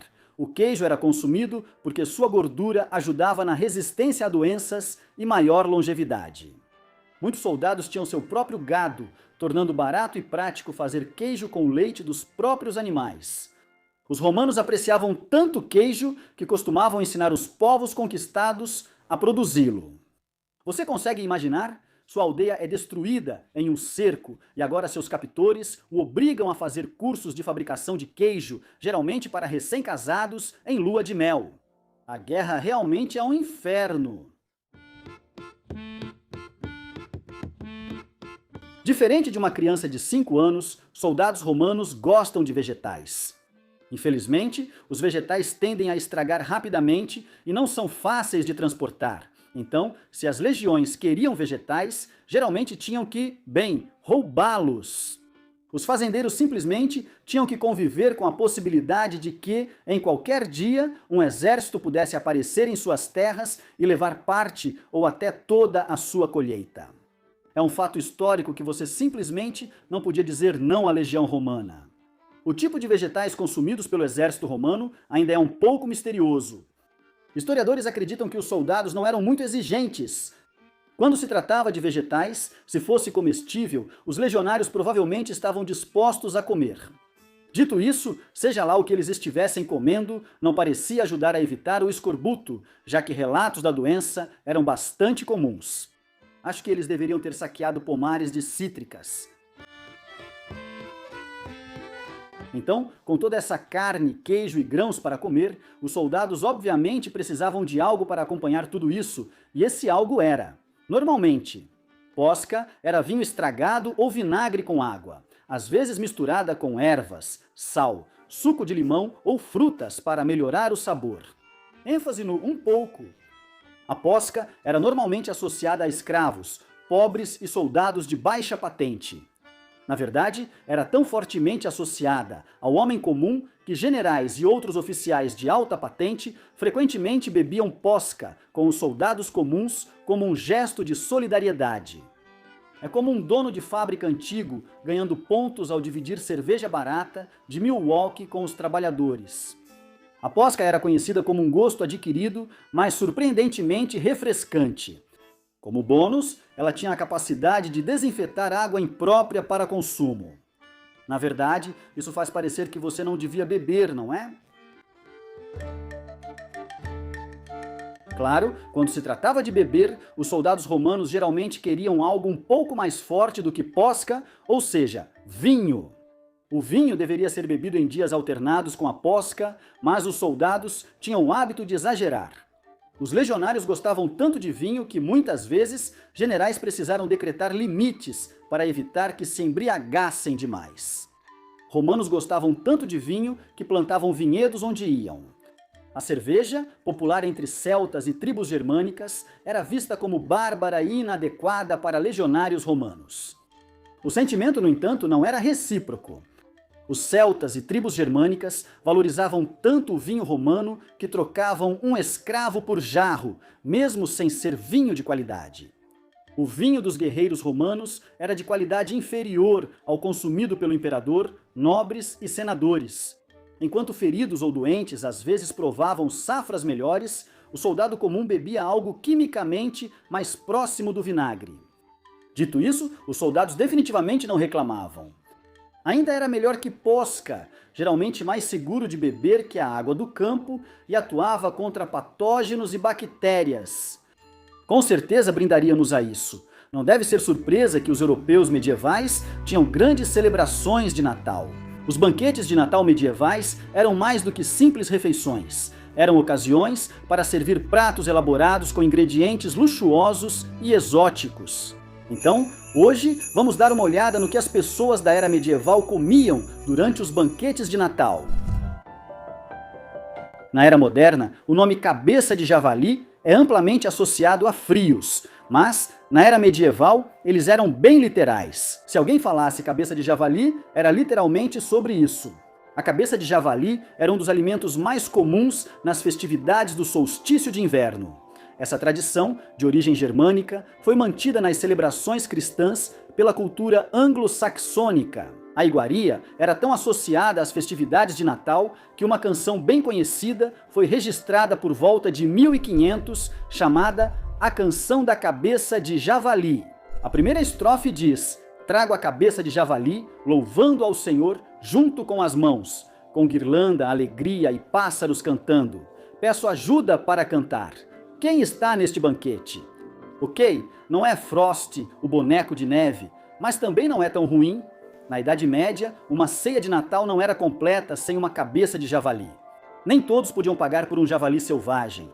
Na Idade Média, assavam um bolo em formato de cabeça de javali para tornar a mesa mais festiva. Para quem podia pagar, um livro de receitas alemão do século XVI sugeria ferver a cabeça de javali, regar com vinho e servir com molho preto de gordura, trigo, farinha, vinho e xarope de cereja. Para realçar o sabor do molho, os cozinheiros podiam adicionar açúcar, gengibre, pimenta, cravo e canela. Para uma textura, misturavam uvas picadas, passas e amêndoas. O Natal era um dos banquetes mais importantes do calendário medieval. Aqueles que tinham condições muitas vezes exibiam pratos elaborados, como um pavão assado que geralmente era servido vestido novamente com suas próprias penas. Uau, você é tão chique e saboroso, senhor pavão. Sim, cozinheiros medievais removiam a pele, assavam o pavão inteiro e depois o cobriam com suas penas para recriar a aparência de um pássaro vivo. O prato de pavão era importante e a dama de maior título tinha a honra de levá-lo à mesa. O pavão assado era geralmente servido com molho. Um livro de receitas italiano do século XV trazia esta receita de molho de pavão. Misture gengibre, canela, cravo, noz moscada e pimenta, adicione vinho e polvilhe um pouco de açúcar. Acrescente um pouco do caldo do pavão ao molho e sirva. O pavão assado, no entanto, tinha seus problemas. Dependendo da idade e da alimentação do pavão, o sabor e a textura podiam ser desagradáveis. Como substituto para pavões de baixa qualidade, os cozinheiros frequentemente usavam a pele da ave, mas substituíam a carne do pavão por carne de ganso, costurando uma carne de melhor qualidade dentro de uma ave mais exótica. Parece um turducken medieval. Na era medieval, as celebrações de Natal duravam vários dias, misturando-se com tradições de santos próximos, como o dia de Santa Lúcia. Santa Lúcia, também conhecida como Lúcia de Siracusa, foi uma mártir cristã que viveu de 283 a 304 e ficou famosa por isso. Ter os olhos arrancados antes de morrer com uma espada na garganta não é uma forma fácil de ganhar fama. Mas qual foi o crime, você pergunta? Bem, ela queria doar uma parte das riquezas da família para os pobres. Que absurdo para você! Uma festa tradicional em sua homenagem era celebrada pelos cristãos ocidentais em 13 de dezembro, quando as pessoas costumavam comemorar com pãezinhos de Santa Lúcia. Uma receita moderna de pãezinhos de Santa Lúcia leva açafrão na massa. Depois de formar e sovar a massa, pressione passas nela. Para simbolizar o assassinato, os olhos arrancados de Santa Lúcia. Nada sugere, coma-me como um pão em formato de olho. Macio. O rei Ricardo da Inglaterra, conhecido como Ricardo Coração de Leão, serviu tortas de carne moída no Natal. Na época eram chamadas tortas de Natal, nome que, sinceramente, soa bem mais vendável do que torta de carne moída. A ligação entre tortas de carne moída e o Natal vem das cruzadas, quando cruzados trouxeram especiarias orientais como gengibre, cravo e noz moscada, que representavam os presentes dos magos. Cozinheiros temperavam carnes do abate de inverno com especiarias e depois acrescentavam frutas e mais especiarias antes de assar a mistura. A torta em formato de manjedoura era coberta com um pequeno Jesus de massa, simbolizando o nascimento. Os fãs de torta de carne tentavam comer uma por dia nos 12 dias do Natal, mas não podiam cortar as tortas com faca, pois acreditavam que trazia azar por cortar o berço do menino Jesus. A tradição das tortas de carne no Natal persiste, mas elas já não lembram mais a manjedoura bíblica, o que é melhor, pois agora é possível usar uma faca. Enguia, junto com outros peixes, era um prato popular de Natal, mas os europeus preparavam a enguia de maneiras diferentes, dependendo da região. Na Suécia, a enguia era servida com molho de mostarda ou defumada. Europeus do sul cozinhavam enguia no vinho ou leite de amêndoas. Alemães medievais usavam vinho, açafrão e gengibre. Uma receita veneziana orienta a cozinhar feijões borlote lentamente por 1h30, depois acrescentar manteiga, cebola, aipo e cenoura. Por fim, colocar alho e enguia no ensopado, levando-o à fervura. Havia várias formas de prepará-la, mas o importante é que os europeus adoram essa refeição de enguia. A associação do pão de gengibre com o Natal existe desde a Idade Média. Uma receita inglesa do século XV começa com 1 litro de mel, fervido e espumado. O chefe então misturava açafrão e pimenta. Depois, acrescentava pão ralado e um pouco de canela e moldavam a mistura em um quadrado. Padeiros também usavam moldes ou carimbos para fazer pão de gengibre. Esses moldes de madeira ajudavam os padeiros a modelar alimentos, como se faz com bonecos de gengibre atualmente. Na era medieval, muitas famílias serviam pottage no Natal, termo usado para qualquer comida feita na panela, geralmente um ensopado. O pottage podia conter vários tipos de carnes, vegetais ou frutas. Por exemplo, uma receita de pottage de Natal começava fervendo uma perna de boi e depois adicionando vinho tinto, cerveja e especiarias como cravo e noz moscada para dar ao pottage seu sabor natalino. Depois, o cozinheiro colocava maçãs cozidas, groselhas, passas e ameixas secas. Após um tempo, a carne podia ser retirada e consumida separadamente do pottage. Outro tipo de pottage, chamado poré, era um dos favoritos. Feito com alho poró cozido, o poré provavelmente se assemelhava muito ao que hoje chamamos de sopa de alho poró. O pudim de figo, citado na tradicional canção Nós Desejamos a Você um Feliz Natal, era um mingau medieval engrossado. Diferente dos pudins de figo atuais, o medieval era mais parecido com um ensopado do que um prato sólido. Uma receita de um livro de culinária inglês do século XIV orientava cozinheiros a branquear e moer amêndoas. Após adicionar vinho e água, o cozinheiro precisava juntar figos em quartos, passas, gengibre e mel antes de ferver até engrossar. Em vez de gemada, os europeus medievais bebiam possete no Natal. A bebida alcoólica espessa levava ovo, creme de leite e cerveja ou vinho, sendo engrossada com pão, aveia ou pasta de amêndoas. Uma receita do século XVII mandava ferver 1 litro de creme de leite com especiarias. Enquanto isso, batiam-se 16 ovos e misturavam com vinho branco quente. Misture ovos e vinho ao creme de leite e deixe descansar por 30 minutos. Em fogo baixo, o creme talha até ficar com consistência de queijo. Um parente mais leve do posset, conhecido como syllabub, também pode aparecer na mesa de Natal. Ameixas açucaradas eram um doce sazonal muito popular entre os cozinheiros do século XVI e acompanhavam diversos pratos de especiarias medievais. De acordo com João Girard, um herbalista e autor do século XVI, ameixas frescas tinham pouco valor nutricional. No entanto, secar as ameixas as transformava em um prato mais saudável. Além disso, conservar as ameixas fazia com que durassem mais tempo. Um método do século XVI para fazer ameixas açucaradas envolve cozinhá-las em açúcar clarificado e deixá-las mergulhadas nele por 3 dias. Após retirar a fruta, ferva o xarope com mais açúcar, devolva a fruta e cozinhe em fogo baixo. Seque as ameixas em uma grade, virando a cada 2 dias. Depois de secas, as ameixas açucaradas podiam durar o ano todo. E durante a época de Natal, visões delas podem dançar nas cabeças das crianças enquanto elas estão aconchegadas em suas camas. Muitas receitas de Natal pedem cerveja, porque afinal é Natal, mas além de cozinhar com cerveja, um banquete natalino pode incluir canecas de chopp. É a época de celebrar. Na Idade Média, a cerveja era comum, mas não produzida em massa, pois não durava muito. Por isso, a maioria das famílias fazia a própria. Ao contrário da cerveja de hoje, a cerveja medieval não continha lúpulo. Muitas vezes era aguada e feita de grãos, água e fermento, mas era adorada por europeus de todas as classes. Uma receita medieval de cerveja pede mais de 4 libras de malte, 1,5 libras de aveia em flocos e 13 quartos de água. Ferva a água, esmague o malte e misture com a aveia. Adicione a água fervente, aos poucos a aveia maltada e deixe a mistura descansar. Esse processo leva várias horas. Depois de retirar o mosto, misture 2 pacotes de fermento para a cerveja. A fermentação da cerveja leva vários dias. O Natal era o dia de servir carnes especiais. Até famílias pobres podiam abater um ganso para a ceia de Natal ou receber um de Scrooge após sua visita dos 3 fantasmas.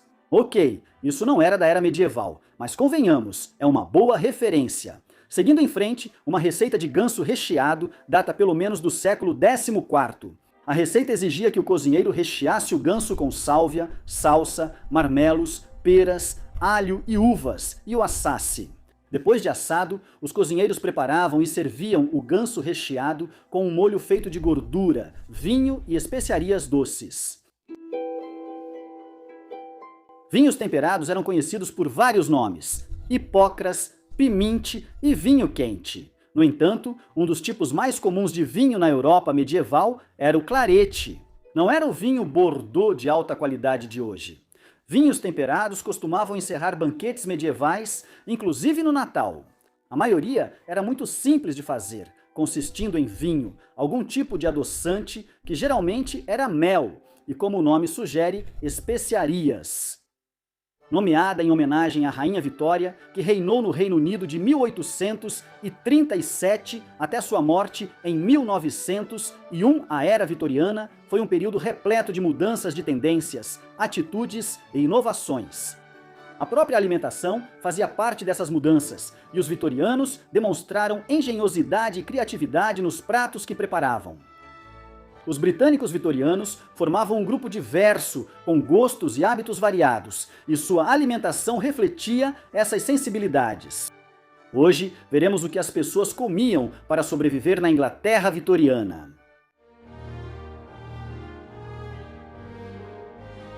Entre outras coisas, os vitorianos eram entusiastas da horticultura e adoravam mexer e criar suas próprias variedades de frutas e vegetais. Uma das frutas de maior sucesso que surgiu no final do período vitoriano foi o morango Royal Sovereign, desenvolvido por Thomas Laxton em 1892. Era suculento e saboroso.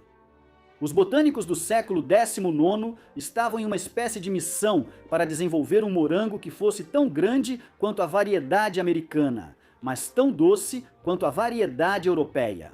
A criação de Laxton foi bem sucedida nos dois aspectos. Seu morango Royal Sovereign fez tanto sucesso que a revista Country Life Illustrated declarou em 1899 que era um dos melhores morangos já cultivados.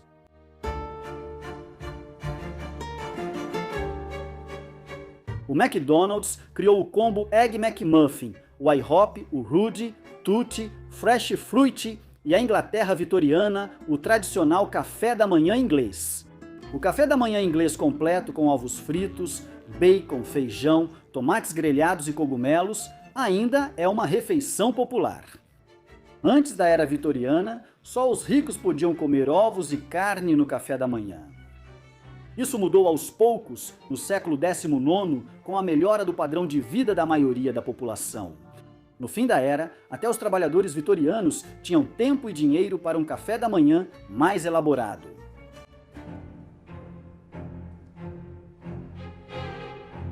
Pode parecer incrível, mas a cerveja foi uma das bebidas mais populares da era vitoriana. Ok, na verdade não é tão difícil de acreditar. Na verdade, em 1865, os cervejeiros britânicos produziam 25 milhões de barris de cerveja por ano. A cerveja vitoriana era bastante consumida, apesar do baixo teor alcoólico, geralmente abaixo de 3%. Talvez você se pergunte por que era tão popular mesmo sem deixar as pessoas bêbadas.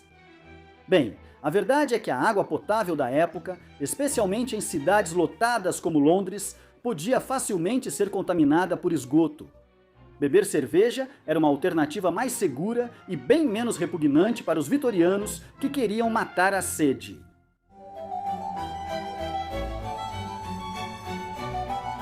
Como o clima do Reino Unido impedia o cultivo de açúcar, era necessário importá-lo. Ninguém sabe exatamente quando essa importação de açúcar começou, mas alguns acreditam que pode ter sido já em 1264. Na corte de Henrique III, só no século XIV que o açúcar passou a ser usado de forma geral. Mas mesmo assim, era incrivelmente caro, chegando a preços que, em valores atuais, seriam cerca de 50 libras inglesas ou 70 dólares americanos por libra. Como você pode imaginar, permaneceu um luxo para os ultra-ricos. Com o fim dos impostos sobre o açúcar importado, em 1874, os doces logo se popularizaram e estavam presentes em quase todos os lugares no mundo vitoriano. Um dos doces mais populares era o olho de boi, nomeado em referência aos olhos de um touro. O doce não era tão pouco apetitoso quanto seu homônimo. As balas listradas de vermelho e branco, açucaradas, na verdade tinham sabor de menta. O século XIX marcou o surgimento do cereal, provavelmente o item de café da manhã mais popular de todos os tempos. Empreendedores como Sylvester Graham criaram cereais matinais para oferecer alimentos saudáveis às massas. Alguns foram além. John Kellogg criou os flocos de milho como alimento sem sabor para controlar os impulsos sexuais. Aparentemente, ele achava que era algo que as pessoas queriam. O cereal matinal processado se popularizou na América no meio do século e continuou crescendo depois. Quem foi a um supermercado recentemente pode confirmar isso, já que praticamente todo supermercado existente hoje tem um corredor inteiro dedicado a produtos como flocos açucarados, cheerios, honeycombs e dezenas de outros. Os britânicos, porém, não adotaram essas práticas como os americanos. Os britânicos vitorianos preferiam comer mingau ralo, aveia e mingau. Após provar Capitão Crunch, você não volta atrás. Eles só passaram a gostar de cereais prontos no início do século XX.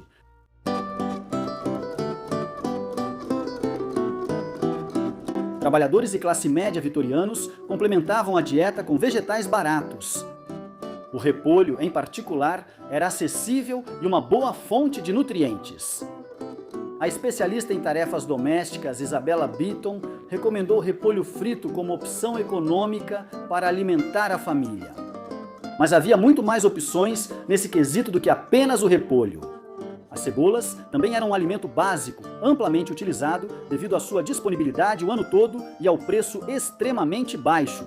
Alho poró, agrião, alcachofras, cenouras, nabos, brócolis e ervilhas também eram comuns, embora alguns desses fossem mais sujeitos à disponibilidade sazonal.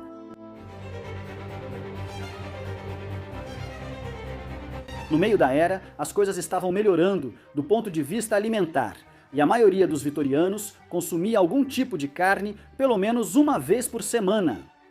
Porém, nem todo corte ou carne era igual. Os vitorianos mais ricos, como você pode imaginar, desfrutavam dos melhores pedaços de carnes suculentas, enquanto seus colegas mais pobres tinham que se contentar com os cortes mais baratos. Os açougueiros vendiam a maioria das partes do animal, tornando tudo, da cabeça ao casco, disponível para compra.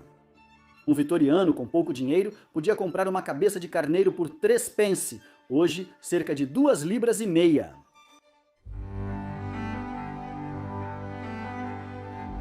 Rituais cívicos e festivais marcavam a vida na era vitoriana, e a comida sempre desempenhava um papel nessas festividades. Ninguém fazia comida comemorativa melhor do que a comunidade de Denby Dale, em West Yorkshire. Para celebrar datas nacionais, padeiros locais faziam tortas gigantes de carne e batata. Alguns dos eventos que justificaram uma torta gigante foram a derrota de Napoleão em Waterloo em 1815, a revogação das leis do milho em 1846 e os 50º aniversário do reinado da Rainha Vitória em 1887.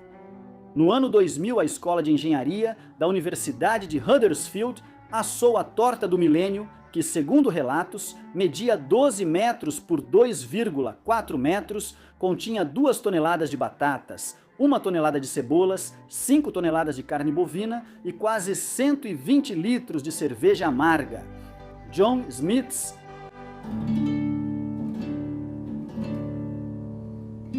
Os vitorianos eram jardineiros entusiasmados e costumavam provar os frutos de seu trabalho.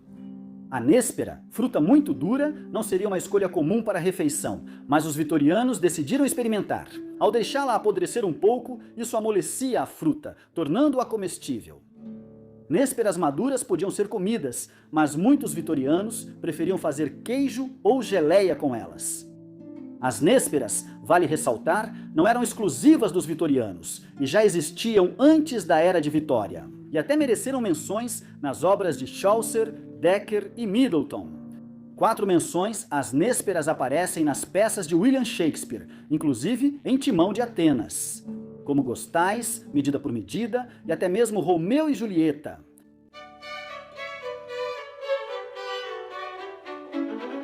Embora possa soar estranho para alguns na era moderna, o tutano era um petisco relativamente popular na era vitoriana.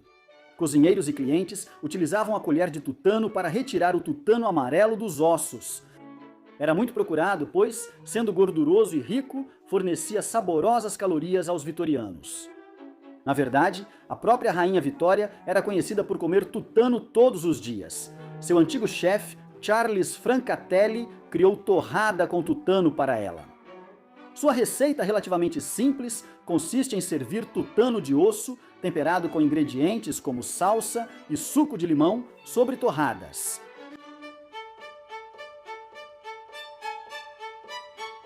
A sopa de tartaruga foi um prato muito apreciado no século XVIII e início do XIX em ambos os lados do Atlântico. Mas o ingrediente principal, a carne de tartaruga, era difícil de achar e muito caro. Cozinheiros vitorianos criaram sua própria versão da sopa popular. Era igual à versão cara, só que faltava uma coisa crucial: a tartaruga. Foi necessário trocar o ingrediente principal, por isso o termo mock em Mock Turtle Soup ou sopa de tartaruga falsa. Então, o que usavam? Entre outros ingredientes, a Mock Turtle Soup podia levar carnes como cabeça de vitelo, cérebro ou miúdos.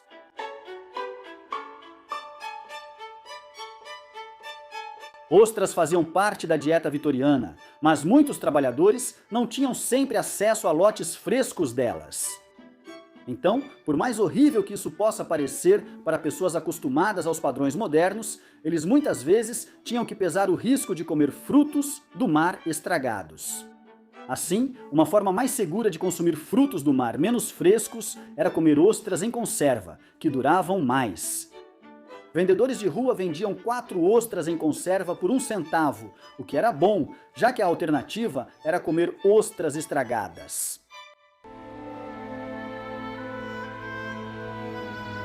Quando se tratava de comida, os vitorianos eram, acima de tudo, eficientes e geralmente aproveitavam quase todas as partes de um animal depois de abatê-lo.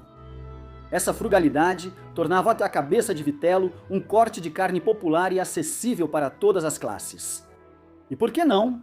Cabeça de vitelo era surpreendentemente versátil e podia ser preparada de várias formas. Algumas receitas mandavam ferver a cabeça, outras ensinavam a assar. Dito isso, preparar uma cabeça de vitelo podia ser trabalhoso e exigia que o cozinheiro removesse os ossos e a pele. Cérebro e língua, por outro lado, raramente eram desperdiçados.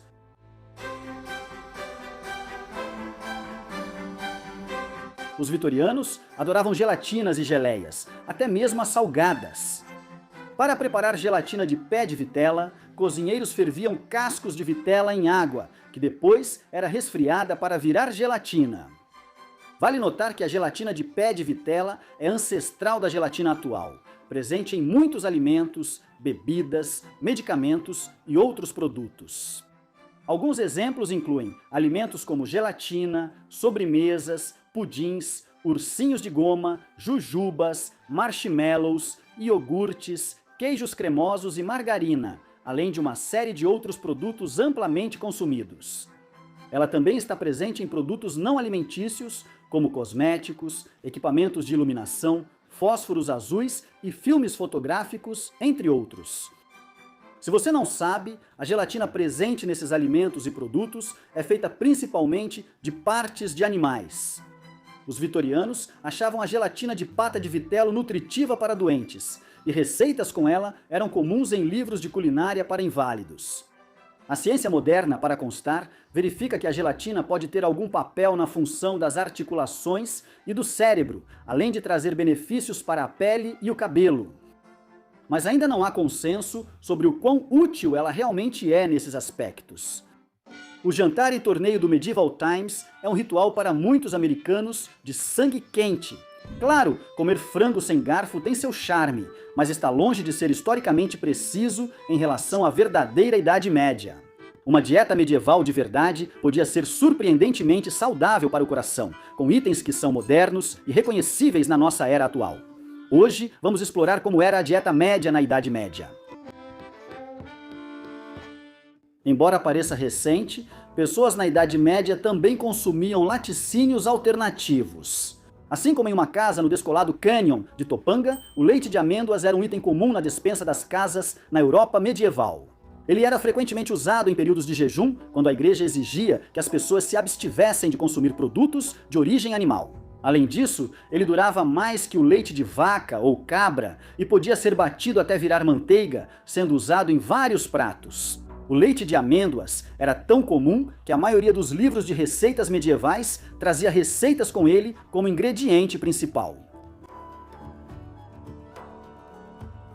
Os cavaleiros medievais não iam a drive-thrus de madrugada comer um combo de Big Mac bêbados, mas havia uma versão de comida rápida na Idade Média. Arqueólogos talvez não encontrem antigos arcos dourados, mas já existiam locais que serviam tortas de carne, bolos, panquecas e wafers prontos para consumo. Espera aí, isso na verdade parece mais com a Waffle House. De acordo com pesquisadores da Penn State, esses McDonald's medievais tinham uma reputação semelhante à do Mickey D's, sendo considerados de qualidade inferior, embora ainda muito saborosos, e eram vistos como sujos e desonestos. Pesquisadores também identificaram esses locais de fast casual. Antigamente, o termo carne era usado de forma vaga, às vezes incluindo coelho estragado em tortas, que provavelmente não eram rotuladas como tortas de carne de coelho rançoso. Assim como Greg no escritório, os camponeses medievais adoravam pão.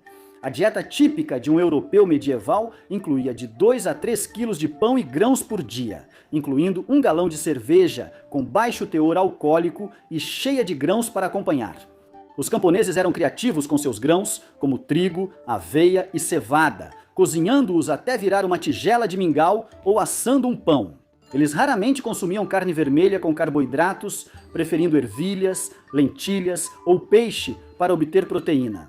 Assim, as calorias se acumulavam naturalmente, com 1,13 quilos de pão de centeio somando 3.000 calorias ou 5,5 Big Macs, o que já é muito para a maioria. Ainda há o galão de cerveja que adiciona mais 1.500 calorias. Surpreende que na Idade Média, com jornadas de 12 horas de trabalho físico, os camponeses não fossem obesos, já que provavelmente tinham calorias de sobra. Como nos restaurantes Medieval Times atuais, frutas e vegetais crus raramente apareciam nas mesas medievais. Pesquisadores do British Library Board descobriram que, na Idade Média, frutas e vegetais eram quase sempre cozidos, porque se acreditava que crus continham doenças. Isso ainda ocorre nos vegetais, como mostram os inúmeros casos com alface romana, alface e espinafre. No livro da escultura, do ano de 1500, os leitores eram alertados a não consumir saladas e frutas cruas. Cuidado com saladas verdes e frutas cruas, pois elas deixarão seu mestre doente. Ervas aromáticas frescas eram separadas dos vegetais folhosos e doentes, sendo usadas como remédios e na culinária. Salada à mesa de jantar não era incomum para cidadãos de classe baixa na Idade Média. Com salada saciando os plebeus e vista só como comida do chão, cenouras, nabos e outros vegetais de raiz eram considerados ainda mais alimentos de camponês. A salada de plebeu podia ter vegetais como alface, cebola, cenoura e ser misturada com óleo, nozes ou azeitonas. Ou o que parece uma salada comum servida na maioria dos restaurantes italianos. Os ricos normalmente evitavam os vegetais, uma palavra que raramente era usada para descrever produtos agrícolas, mas consideravam que, ocasionalmente, cebola, alho ou alho poró eram dignos de estar à mesa deles e, infelizmente para a bebida, em suas bocas. A imagem clássica de um banquete medieval traz um porco assado inteiro como destaque, algo realmente comum nas mesas de quem tinha boas condições financeiras. A carne de porco era vista como uma das mais nobres e gordurosas da Europa medieval, e o leitão era um prato principal muito cobiçado. Um leitão é um porquinho muito jovem, que provavelmente ainda mamava antes de virar jantar. Como o vitelo hoje, que é preparado de forma semelhante ao suíno jovem, a carne era tida como iguaria. Os historiadores concordam que o leitão era um verdadeiro símbolo de status quando se tratava de fartura de carne. O útero da porca também era considerado iguaria em livros de receitas medievais. Leitão suculento.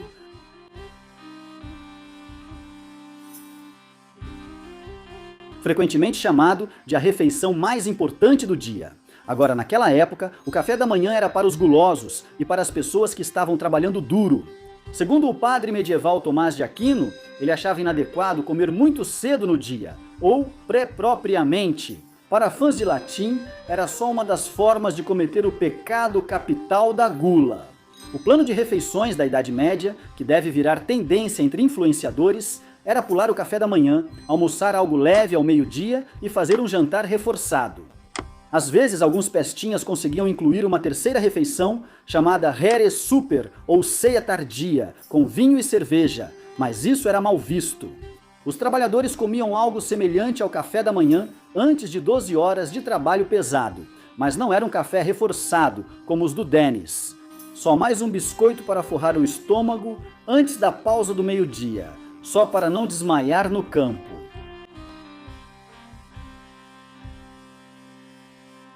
Carne era artigo de luxo e difícil para os plebeus.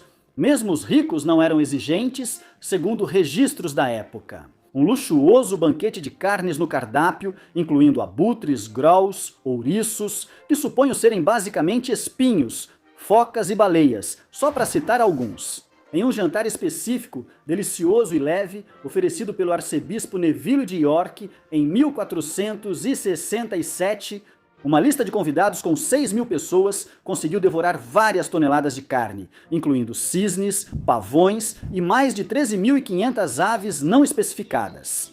E regaram tudo isso com 400 tonéis de álcool. Sem presunto defumado com mel para o Natal, nossos amigos medievais precisavam improvisar. O rei às vezes permitia cisne no Natal, mas normalmente o tradicional era o ganso, tanto para os muito ricos quanto para os menos ricos. Para a ceia de feriado, os ricos cobriam seus gansos com um tempero refinado de manteiga e açafrão. Presume-se que famílias pobres tinham um ganso simples, caro para elas. Ricos e pobres, porém, gostavam de torta de miúdos, origem da expressão humble pie. Mas cara, isso parecia interessante? A torta de miúdos era feita com as vísceras comestíveis de cervo ou de outro animal, cozidas dentro de uma torta. Os feijões revolucionaram a culinária ao chegarem aos europeus medievais.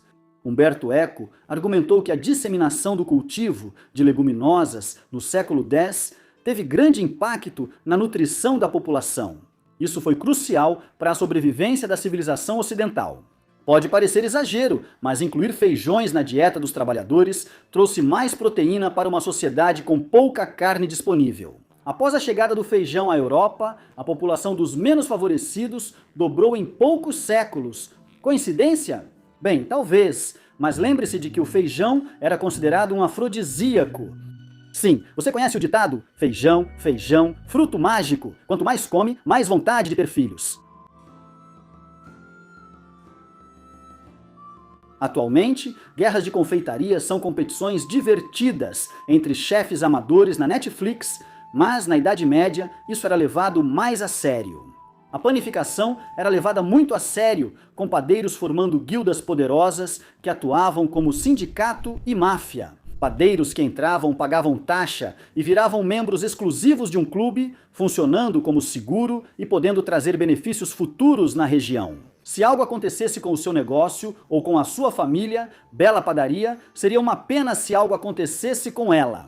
Não, espera, a guilda garante, então ficará tudo bem. As guildas protegiam as receitas dos mestres padeiros, evitando que outros abrissem padarias com receitas roubadas de membros. Elas levavam isso muito a sério.